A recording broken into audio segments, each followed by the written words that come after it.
So it has begun. Tier 3 lockdown in London is official, and the bars are closed, the restaurants are closed, the pubs are closed, gatherings not allowed. And honestly, it just feels like here we go again. And I spoke recently at an event in Tower Hamlets, and I said, what makes you think we won't be in the exact same place in Christmas next year? And everyone looked at me like, that's crazy. That's crazy. We're not going to be locked down a year from now. And I said, really? Is it crazy?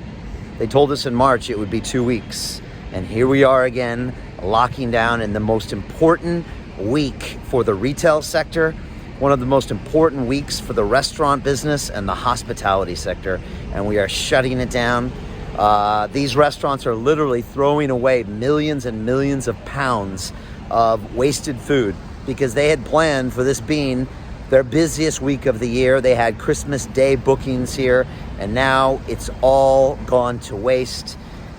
UK Hospitality, the industry watchdog, said that 160,000 permanent job losses have happened because of this decision to go into Tier 3.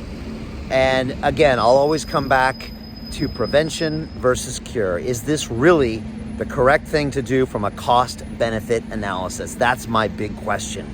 Is it really the correct thing to cause this long-term economic damage, to cause this long-term mental health damage, to cause this long-term overall damage to our city, to our entrepreneurs? And I argue that it's just not. I really argue that it's not, and our politicians just aren't thinking in an intelligent manner. All they know is lockdown, and that's the only tool they use.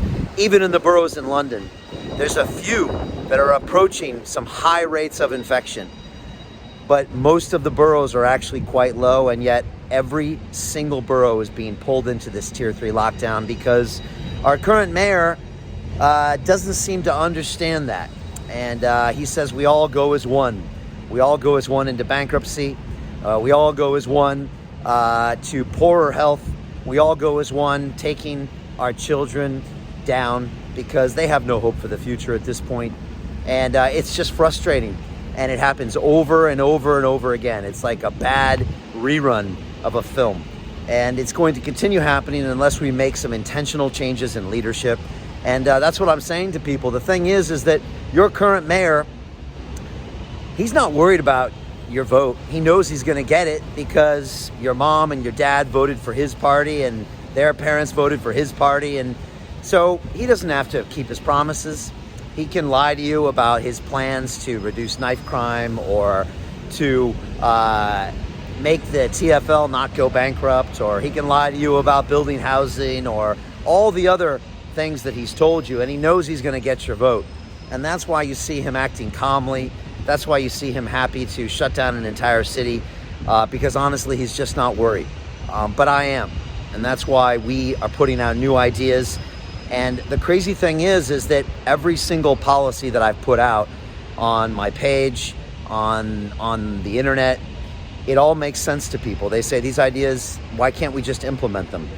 The problem is with our current two-party system, they have strange agendas, they have strange political financing, and they have strange careers they are working on, and it never ends up helping the people. And I want to change all that. I want to take London in a new direction, and that's what we're going to do, but I'm going to need your help. So please leave me your comments below. Tell me what you think about this Tier 3 lockdown. Does it make any sense to you? And let's move forward. Let's make 2021 an incredible year, but let's hold our politicians to task, and let's start making some correct decisions.